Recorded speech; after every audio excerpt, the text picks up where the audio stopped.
It seems, doesn't it, that you are behind your eyes. And that behind the eyes there is a blank. You can't see at all. Turn around, you see something else in front of you. But behind the eyes there seems to be something that has no color. It isn't dark, it isn't light, it's just, it's there from a tactile standpoint. You can feel it with your fingers, although you don't get inside it. But what is that behind your eyes, you see?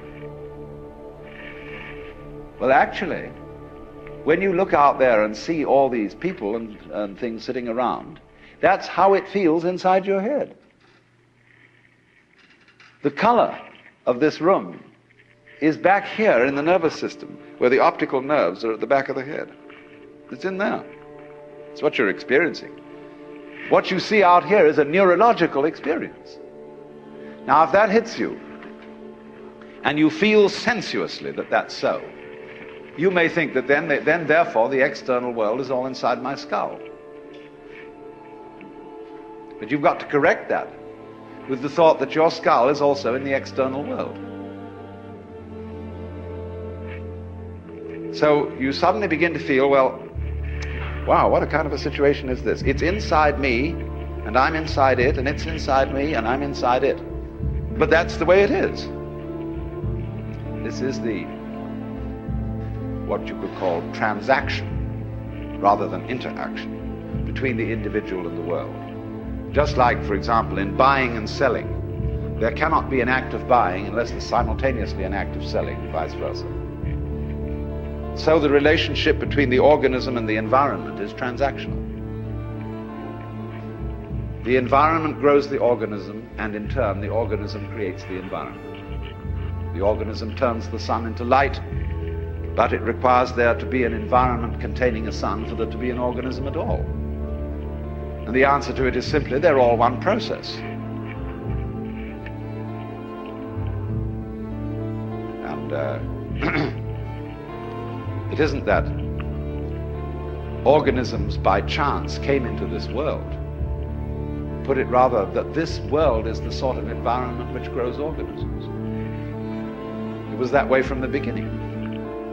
Just in the same way, the organisms may, in time, have arrived in the scene or out of the scene later than the beginning of the scene. But from the moment it went bang in the beginning, that's the way it started, organisms like us sitting here, were involved in it. You see, look here, let's take the propagation of an electric current. I can have an electric current running through a wire that goes all the way around the earth. And here we have our power source. Here we have a switch. Right. Here's the positive pole. Here's the negative pole. Now, before that switch closes, the current doesn't exactly behave like water in a pipe. There isn't current here waiting to jump the gap as soon as the switch is closed. The current doesn't even start until the switch is closed from the positive pole. It never starts unless the point of arrival is there. Now, it'll take an interval for that current to get going, and circuit, if it's going all the way around the earth. It's a long run. But the finishing point has to be closed before it will even start from the beginning. In a similar way, although in the development of any physical system, there may be billions of years between the creation of the most primitive form of energy and then the arrival of intelligent life. That billions of years is just the same thing as the trip of the current around the wire. It takes a little time. But it's already implied. It takes time for an acorn to turn into an oak. But the oak is already implied in the acorn. And so in any lump of rock floating about in space, there is implicit human intelligence. Sometime, somehow, somewhere. They all go together. So don't differentiate yourself and stand off against this and say, I am a living organism in a world made of a lot of dead junk, rocks and stuff. It all goes together. Those rocks are just as much you as your fingernails. You need rocks. What are you going to stand on? What I think, awakening really involves is a re-examination of our common sense.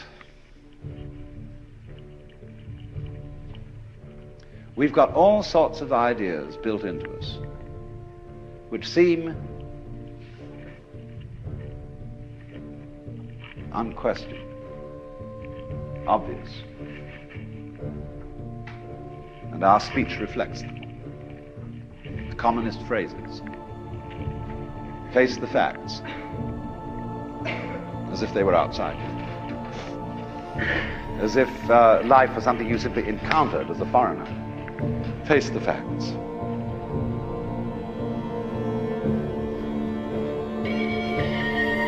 Our common sense has been rigged, you see, so that we feel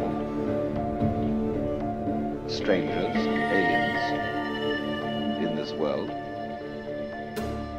And this is terribly plausible. Simply because it's what we're used to. That's the only reason. But when you really start questioning this, say, is that the way I have to assume life is?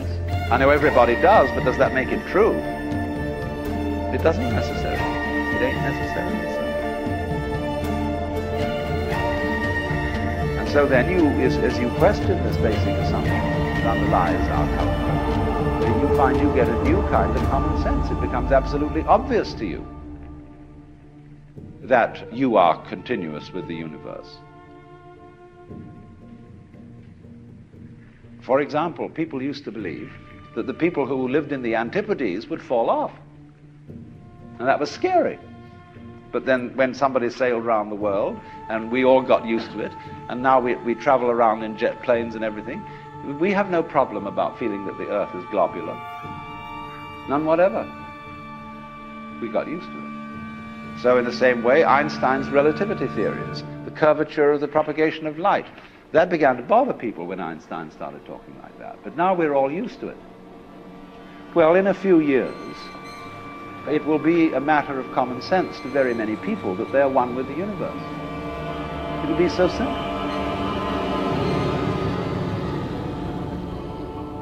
And then maybe, if that happens, we shall be in a position to handle our technology with more sense. With love instead of with hate for our environment.